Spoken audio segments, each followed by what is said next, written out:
요한복음 12장 24절 한 절 말씀을 제가 봉독해 올립니다. 내가 진실로 진실로 너희에게 이르노니 한 알의 밀이 땅에 떨어져 죽지 아니하면 한 알 그대로 있고 죽으면 많은 열매를 맺느니라.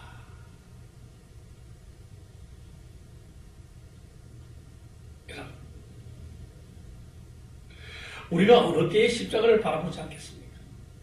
그러나 특별히 사순절을 당하게 되면 더욱 십자가를 바라보고 십자가를 묵상하게 되죠. 오늘 방금 제가 읽어드렸던 이 말씀을 기초로 해서 우리 주님께서 자기가 당하실 십자가의 고난을 어떻게 보셨는가 하는 점에서 함께 생각하고 이 말씀을 나눠보고자 합니다. 오늘 우리 강도사님께서 봉독하신 읽은 말씀 가운데서 두 곳에 주님께서 친히 말씀을 하고 계십니다. 하늘의 밀이 땅에 떨어져 죽지 아니하면 하늘 그대로 있고 죽음은 열매를 맺느니라. 주님은 십자가의 죽음을 땅에 떨어지는 하늘의 밀로 보셨던 것 같습니다. 아멘. 이 죽음을 통하여 많은 열매가 맺힐 것을 미리 내다보셨다 그 말입니다. 다음 33절에서 이렇게 말씀을 하십니다. 내가 땅에서 들리면 모든 사람을 내게로 이끌겠노라. 십자가에 높이 들리면 모든 사람을 내게로 이끌겠다고 말씀하셨습니다. 요한복음 3장 14절 보시게 되면 주님께서 좀 더 분명히 말씀하시는데 모세가 광야에서 뱀을 둔 자같이 인자도 들리라. 이렇게 말씀하셨습니다. 여러분, 그 얘기를 다 하실 줄로 믿습니다. 이스라엘의 백성이 광야를 지나올 때에 한 곳에 보니까 불뱀이 나와서 많은 이스라엘 백성이 물어 상하게 죽게 만들었습니다. 모세가 이 일을 위해서 하나님께 기도를 하니까 하나님께서는 노스로 불뱀 모양을 만들어서 장대 끝에 매달게 하셨습니다. 누구든지 그 뱀에 물린 사람들은 장대 끝에 매달린 뱀을 보고 고침을 받는 역사적 사화가 있었다는 점입니다. 예수님께서 그것을 생각하시면서 자기도 물리게 될 때 많은 사람들이 끌어서 자기에게 오게 하리라고 말씀하시는 장면입니다. 다시 말씀드리면 십자가에 달리시면 많은 사람을 이끌겠노라고 말씀하신 것이다. 그 말입니다. 십자가에는 여러분 인력이 있습니다. 십자가에는 여러분 끄는 힘이 있습니다. 십자가에는 여러분 물리학적으로 공부한 사람 누구나 만유인력이라는 것을 기억을 할 겁니다. 모든 물체는 끄는 힘이 있다는 뜻이죠. 달에도 인력이 있습니다. 그것을 만들면 민물이 많이 올라오는 것이죠. 태양계가 운행되고 우주의 질서가 유지되는 것은 태양에 인력이 있기 때문에 유지가 된다. 그 말입니다. 우리 지구를 비롯해서 수성, 금성, 화성 모든 유성들이 일정한 궤도를 돌게 되고 온 우주의 질서가 유지가 되는 것은 바로 그 때문입니다. 이와 같이 신령한 세계에서도 그리스도의 십자가가 있습니다. 이 십자가의 위력을 통하여 많은 사람들이 끌림을 받아서 주님께로 나오게 된다. 그 말입니다. 그리스도의 십자가를 통하여 인력으로 말미암아 하나님의 나라가 무성하고 풍성해지고 하나님 나라가 유지되는 것입니다. 주님의 인력에는 인격에도 포함합니다. 주님의 성품에도 주님의 생활에도 주님의 교훈에도 인력이 있습니다. 그러나 주님의 생활의 최고봉이 되는 이 십자가의 사랑을 끄는 제일 큰 힘이 있습니다. 오늘 이 십자가의 인력을 잠시 생각하는 가운데 하나님께서 우리에게 은혜를 베풀어 주시기를 바랍니다. 오늘날 우리에게 이 진리를 깨닫기에 그렇게 어렵지는 않습니다. 그러나 당시 이 말씀을 처음 듣는 그들에게는 얼마나 깨닫기 어려웠던 진리였던가를 잘 아실 겁니다. 우리가 가히 짐작할 수 없을 정도죠. 왜냐하면 그 당시 사람들에게는 예수님께서 십자가에 못 박혀 죽은 것은 하나의 실패처럼 보였기 때문이죠. 부정과 죄의 세력과 싸우다가 마지막에 붙잡혀 죽은 것이다. 그렇게 말합니다. 그런 죽음을 당하고 가운데서도 가장 부끄러운 십자가의 죽음을 당했다. 여러분, 그 당시에 십자가 처형은 그죠? 형들에 청한 죄수는 가장 흉악한 죄수, 살인 강도 같은 죄수. 그것도 로마인에게는 그런 형을 내릴 법이 없고 식민지 백성이나 종이 이런 죄를 지으면 십자가에 처형을 시켰던 그런 때였습니다. 이런 가장 부끄러운 죽임을 당한 이 십자가의 장차 모든 사람들 이끌이라고 하는 말씀을 하실 때에 그 당시에 그 말씀을 듣긴 들었지만 그때 당시의 사람들은 깨닫기가 그렇게 쉽지 않았다 그 말입니다. 마차 끌던 시대에 자동차가 운행한다고 생각을 감히 누가 해봤겠습니까? 이제 자동차도 사람이 운전하지 않냐고 좀 있으면 자기 자체에서 운행을 합니다. 그냥 들고 있으면 많은 기계들이 움직여서 운행을 하게 되죠. 마차 끌던 사람들이 자동차 운전하는 것만 봐도 그렇다 더군다나 이제 운전수가 없어 운행한다고 생각해보죠. 사람들이 지금 아직 그 사실에 대해서 많이 반감하는 것 같습니다. 사실 비행기는요, 비행기 고도에서 보면은 한급이라 해서 거의 대부분 자동으로 운행을 합니다. 기계가 운행을 하고 있다 그 말이에요. 사람은 잠시 수고의 몇 가닥만 할 뿐입니다. 그걸 생각하면 그 당시에 십자가의 처형 사건은 아마 가히 여러분 이제 짐작하리라 그렇게 믿습니다. 그러기에 기독교가 로마 제국을 처음 맞을 때 어떤 철학자는 이런 말을 했다고 합니다. 이는 즉 이 돈은 실패할 것이다. 왜냐하면 이 돈은 지도자의 죽음을 전파하는 도다. 아주 참패한 얘기를 전하는 도이기 때문이다. 하고 그렇게 생각을 한 철학자들이 있었습니다. 고린도전서 12장에서도 잘 나와 있는 말씀 가운데서 오늘 특히 고린도전서 2장 1절에 이하의 말씀을 한번 생각해 봅니다.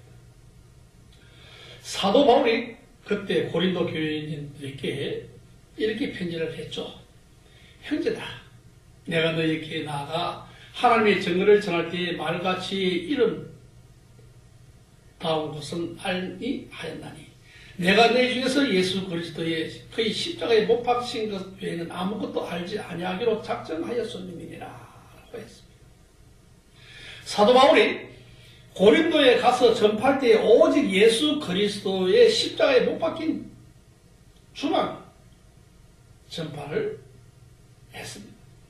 그렇지만 많은 고린도 사람들은 십자가의 얘기를 듣고 주님께 나왔습니다. 갈라디아서 6장 14절 말씀에 이하에 이런 걸 썼습니다. 그러나 내가 우리 주 예수 그리스도의 십자가 위에 결코 자랑할 것이 없으니 갈라디아에 가서 복음을 전할 때도 역시 십자가로만 전파를 했습니다. 십자가 위에 자랑할 게 없다고 했습니다. 그러나 갈라디아의 많은 사람들은 십자가 얘기만 듣고 주님 앞에 돌아올 것은 사실입니다. 이것은 고린도 교회나 갈라디아 교회가 그러했었고 빌립보 교회가 그러했었고 어떤 세계 교회든지 다 그렇게 시작이 됩니다. 십자가의 돌을 들고 십자가의 인력을 통하여 그리스도에게로 나오게 된 것입니다. 여러분 잘 아시는 성 프란체스코가 그 은혜를 받은 계기도 그가 다 다면 성당에서 십자가 앞에 십자가를 묵상하며 하나님 앞에 기도할 때 큰 은혜를 받고 온전한 그 자신을 헌신하게 됐다는 사실입니다. 네. 혹은 모라비안 교회를 전 창립한 이 친첸 돌프 같은 이 또한 어떤 미술관에서 십자가에 못 박힌 예수님의 성안을 바라보면서 그 앞에 무릎을 꿇고 기도할 때에 큰 은혜를 받아서 온몸과 마음을 하나님께 바치게 되고 그로부터 유명한 모르비안 교회가 창립되기 시작한 것입니다. 이것은 단순한 그 사람들뿐만 아닙니다. 어떤 사람이든지 십자가를 바라보고 그 앞에 나와서 모든 회개 기도하고 하나님 앞에 헌신한 일을 통하여 큰 은혜를 받는 것이죠. 여기에는 남녀노소 구별이 없습니다. 빈부 기천의 차이도 없습니다. 유식과 무식의 차이도 없습니다. 제왕과 종이 다 같이 십자가에 통하여 주님 앞에 나오게 되는 것이죠. 오늘날 우리가 듣는 대로 세계의 3분의 1 되는 인구, 약 10억 인구가 기독교인들입니다. 많은 사람들이 다 십자가의 인력으로 주님 앞에 나와 큰 교회를 이룩하게 된 것입니다. 제가 태국에 얼마 전에 가보니까 태국에 기독교 교인들이 엄청 많아졌습니다. 태국에는 글자 그대로 왕족국가이기도 하고요. 거기는 길거리 가는 곳마다 신전을 모시고 놓는데요. 그런데 기독교인이 많이 생겼습니다. 이 한 일들이, 이 큰 십자가의 인력이 그 비결이 어디 있는지를 한번 생각해 보도록 하십시다. 사실 이것을 설명하기 위해서는 마태는 마태복음을 썼습니다. 이것을 이해를 시키기 위해서는 마가는 마가복음을 썼고 누가는 누가복음을 썼고 사도 바울은 모든 서신을 쓴 겁니다. 요한도 서신과 복음을 썼습니다. 다시 말하면 신약 전체가 이 진리가 분명히 우리에게 가르쳐주고 있는 내용들입니다. 그러나 이 십자가의 사실은 너무나도 놀라운 일이 되어져서 우리의 저항된 인간 이성으로 이해될 수는 없습니다. 그러므로 신학자 간에는 여러 이론이 있고 학설이 있는 것입니다. 그렇지만 우리가 성경을 통하여 분명히 깨달을 수 있는 진리가 몇 가지 있습니다. 첫째는 그리스도와 십자가는 무엇보다도 하나님의 지극한 사랑으로 우리에게 보여주셨다는 점입니다. 네. 호세아 11장 4절 말씀 보시게 되면 하나님께서는 이렇게 말씀을 하셨습니다. 내가 사랑의 줄, 곧 사랑의 줄로 저희를 이끌었고. 여러분, 옛날에 하나님께서 이스라엘 백성 인도하실 때도 억지로 하신 것은 결코 아닙니다. 사랑의 줄로 그들을 이끄셨습니다. 하나님께서 죄인을 사랑하시는 지극한 사랑을 그리스도의 십자가를 통하여 우리에게 나타내신 겁니다. 그래서 사도 요한은 요한 1서 4장 10절에 이렇게 기록을 했습니다. 사랑은 여기 있으니 우리가 하나님이 사랑한 것도 아니요 오직 하나님이 우리를 사랑하사 우리 죄를 위하여 화목제로 그 아들을 보내셨다고 했습니다. 화목제라고 하는 것은 십자가의 죽음을 의미를 합니다. 로마서 5장 8절에 사도 바울은 이렇게 기록을 했습니다. 화목제에 대해서요. 우리가 아직 죄인이 되었을 때 그리스도께서는 우리를 위하여 죽으심으로 하나님께서 우리에게 대한 자기 사랑을 확정을 하셨느니라. 확정을 했다고 했습니다. 화목제에 대해서. 이렇게 그리스도는 우리의 죄악 가운데서도 구속하시기를 위하여 자신에게 자기 생명을 희생하시면서 인간의 받을 수 있는 모든 고통, 부끄러움 다 당함으로써 하나님의 사랑을 우리에게 보여주신 겁니다. 십자가를 통하여 사랑의 줄을 던져주셨습니다.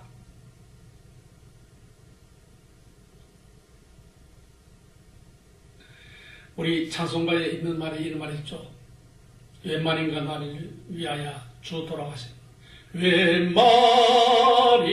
웬말인가 주 은혜여 주 은혜 주 사랑 이 벌레 같은 나를 위해서 큰 은혜 받으셨다. 십자가를 통하여 사람의 줄을 던진 겁니다. 그리고 둘째는 그리스도께서 십자가를 통하여 구속의 줄을 던져주셨습니다. 생명의 줄을 던졌습니다. 모세가 광야에 뱀을 뜬 것 같이 인자도 들리리라. 이는 저마다 믿는 자마다 영생을 얻게 하느니라고 분명히 말씀을 하셨습니다. 저를 믿는 자마다 영생을 얻게 하겠노라. 저를 믿는 자에게는 결코 멸망이 없다. 능치 못함이 없으리로다. 사실이 이제 아닌지는 알 수 없습니다. 전설입니다만은 그 전설에 의하면 예수님께서 십자가에 못 박힌 그 골고다 바로 우리 인류의 조상이 되는 아담이 죽어서 묻혔던 곳이라고 말하는 학자도 없잖아 있습니다. 그래서 전에오는 어떤 성화를 보면 주님께서는 십자가에 달려서 죽으실 때 그 아래 묻혔던 아담이 십자가에서 흘리는 보혈로 부활해서 일어나는 그림을 그린 이도 있습니다. 역사적 여부는 우리가 확인할 수는 없지만 그 진리는 분명한 것 같습니다. 예수 그리스도께서 십자가로 우리 죄를 대속함으로 말미암아 누구든지 그 보혈의 씻음을 받고 새로운 생명을 얻는다는 사실은 분명합니다. 여러분, 요한계시록 7장에 나타나는 사도 요한의 계시 가운데 수없이 많은 사람들이 하나님의 보좌에 둘러서서 몸에는 뭘 입었다 그랬죠? 흰 옷을 입고 손에는 종려 가지 나무를 들면서 찬송을 합니다. 그때 그 옆에 섰던 어떤 장로가 사도 요한에게 묻습니다. 이 사람들이 누구며 어디서 왔느냐? 이렇게 묻습니다. 그때 사도 요한이 뭐라고 했습니까? 저는 알지 못합니다만 당신께서는 아실 겁니다. 그때 장로가 설명하는 말이 이 장로들은 큰 환난 가운데서 나온 자들인데 어린 양들의 피로 그 옷을 씻어 희게 하였느니라. 어린 양의 피를 옷에 씻어서 희게 하였으므로 십자가의 구속에 보혈로 제3을 받았으므로 지금 하나님의 보좌에 영원한 생명 세계에 왔다. 그렇게 말씀을 요한계시록 7장으로 소개하고 있습니다. 여러분, 십자가는 모든 죄인의 죄를 대속하고 생명을 주시는 구속과 생명의 줄을 던져줬다는 사실에 대해서는 잊지 마시기 바랍니다. 그리스도께서 십자가를 통하여 생명의 줄로 모든 인간에게 던져주셨다 그 말입니다. 예수를 십자가에 못 박던 원수 제사장들과 서기관들과 바리새인들을 예수님의 십자가를 못 박은 후에 그들이 승리했다고 생각했을 겁니다. 그러나 그것은 큰 오산이었습니다. 오해였습니다. 죄 없는 그리스도의 모든 죄를 대신 지시고 자기의 죄인이 되셔서 죽으실 때도 죄 역시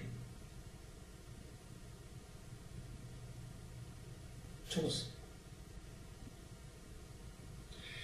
예수님께서 십자가에 달려 돌아가실 때 죄 또한 예수님과 함께 십자가에 달려서 죽었다 그 말입니다. 죄도 함께 아멘, 죽었다. 아멘, 아멘.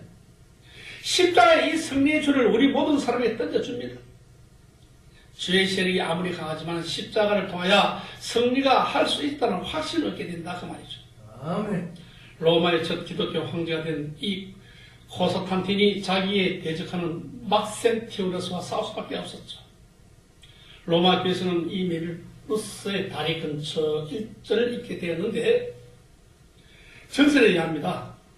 전설에 의하면 그 싸움 있기 전날 밤에 그는 환상 가운데 큰 십자가가 하늘에 나타난 것을 보았다고 했습니다. 그를 그 위에서 이 깃발 아래서 승리를 거두리라 하는 글씨가 눈에 보였답니다.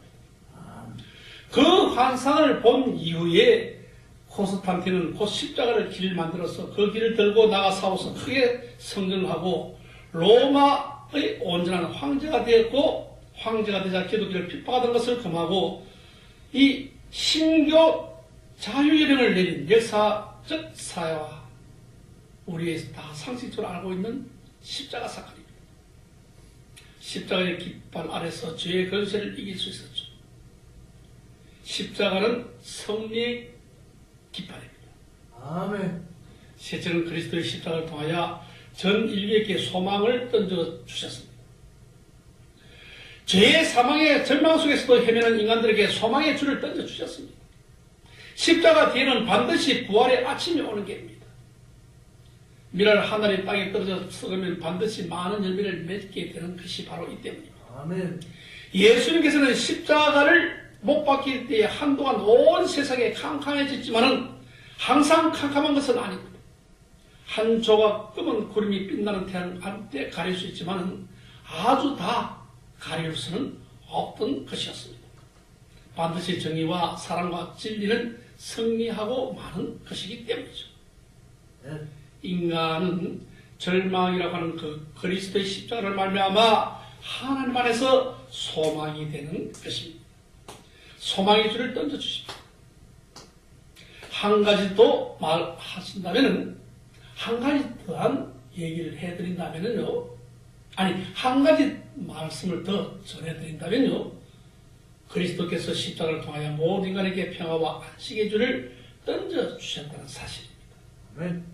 누구든지 십자가 앞에 나와서 하나님의 사랑을 깨닫고 새로운 생명을 얻어서 성리의 생활을 하시게 되면 소망을 얻는 사람들에게 큰 심령 속에 평화가 깃들어져 있고 어떤 환경에 있든지 안식의 축복을 받게 되는 것입니다. 아멘. 이 광야 같은 쓸쓸한 세상에 살지만은 십자가 아래서 평화와 안식을 얻게 되는 겁니다. 찬송가 가사에 이런 말이 있듯이 말입니다.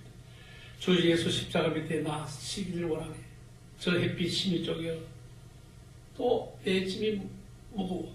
이 광야 같은 생활에 늘 방황할 때 이 십자가 그늘 아래서 내 쉴 곳을 찾았네. 피곤한 심령이 십자가 아래서 쉴 곳을 찾았던 겁니다. 그리스도는 지금도 십자가를 통하여 모든 인간을 향하여 사랑의 줄을 던져주시고 계십니다. 구속의 줄을 던져주고 계십니다. 승리의 소망의 줄을 던져주고 계십니다. 수고하고 무거운 짐진 자들아 다 내게로 오라. 내가 너희를 쉬게 하리라 하는 모든 하나님의 백성을 다 부르고 계십니다. 이것을 모른 척하고 계십니까? 이것을 아마 모르고 이것을 듣기도 싫고 아마 내 귀에는 들리지 않으리라 이렇게 말씀하고 계시는 성도분들이 계십니다. 스스로 물어보시기 바랍니다. 우리 하나하나가 십자가 사랑의 줄에 걸려서 주님 앞에 가까이 나와 주님께 속하는 구원받은 성도가 되었다는 사실을 여러분 잊게 알고 있고 왜 외면하려 하십니까? 한 사람이라도 그와 같은 은혜를 받지 못했다면 이 시간 그와 같은 은혜를 받으시는 저와 여러분이 되시기를 바랍니다. 아멘. 한 가지만 더 기억하십시다. 인력이 제일 강한 것은 자석입니다.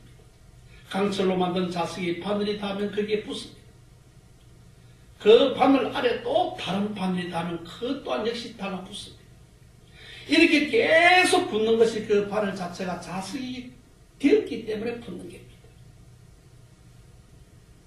신령한 의미에서 우리가 그리스도의 십자가 앞에 나와 그리스도의 온전한 연합된 생활을 한다면 우리 자체가 하나의 작은 십자가의 인력을 가지게 됩니다. 다른 사람을 이끌어서 주님께 나오게끔 만듭니다. 그러기에 우리가 보면 어떤 가정에서 한 분이 처음 나오면 그분으로 말미암아 또 다른 분이 달려 나옵니다. 줄 하고 한 분이 달려 또 그분이 다른 분이 나오고 또 그분이 위해서 또 다른 분이 나오고 또 그분이 또 다른 분이 나오고 아마 강철 속에 있는 자석을 통하여 붙어져 있는 그 자석에 대해서 또 자석을 해서 가지고 붙어 나온 것과 똑같은 이치로 말입니다. 이렇게 해서 지구촌에 하나님 나라가 확장되었고 저와 여러분이 총회라고 하는 산하의 소속으로 범인의 소속으로 단체가 되어서 오늘도 이 교회에서 하나님을 영접하고 하나님을 만나고 계시는 게입니다. 여러분 선택받은 자들입니다. 여러분들은 그냥 이 예배당에 나와서 기도하는 것이 아닙니다. 여러분들은 오늘 이 하나님 앞에 머릿속에서 하나님 말씀을 듣고 있는 것은 아닙니다. 여러분들은 선택받은 자들입니다. 여러분들이 선택받지 않았다면 오늘 이 말씀을 들을 이유의 가치도 없는 게 하나하나가 이와 같은 인력이 되어져 있기 때문에 하나님의 자녀가 되었습니다. 만일 그 인력이 없었다면 내가 과연 그리스도와 확실한 연결이 되었나 하는 것을 한 번쯤은 생각해 보셔야만 할 점입니다. 이왕이면 한 가지만 더 기억을 하십시오. 여러 반들이 다 자석에 붙는다면 서로 가까워집니다. 우리가 다 그리스도 앞에 나와서 그리스도와 연결이 된다면 피차에 가까워집니다. 거기는 자연히 화평이 있습니다. 아멘. 자연히 한마음 한뜻이 됩니다. 한마음 한뜻으로 모든 사람에게 복음을 전파하고 우리 사회와 우리 국가와 봉사를 하게 됩니다. 십자가 인력으로 주님 앞에 나와야만 하고 십자가의 인력으로 하나를 뭉쳐서 복음을 전파하고 이 사회 국가를 봉사하는 한국 교회의 어떤 자가 바로 저와 여러분이 되실 줄을 믿고 십자가의 사랑을 마음껏 양껏 받으셔서 한 주 내내 승리의 길로 가시기를 주의 이름으로 부탁을 드리며 축원합니다. 아멘. 기도하겠습니다. 하나님, 은혜와 사랑을 진실로 감사합니다. 도의 십자가의 사건을 이제 깨달았고 배웠습니다. 부족하고 목매한 자들이었음에 이제 깨달은 저희들에게 다시 한번 주님을 영접케 하시고 주님의 도의 사랑을 하나님의 큰 악 가운데서 그 사랑을 영원히 이어가는 복된 자로 삼아 주옵소서. 예수님 이름으로 감사하며 기도드려서옵나이다. 아멘. 아멘.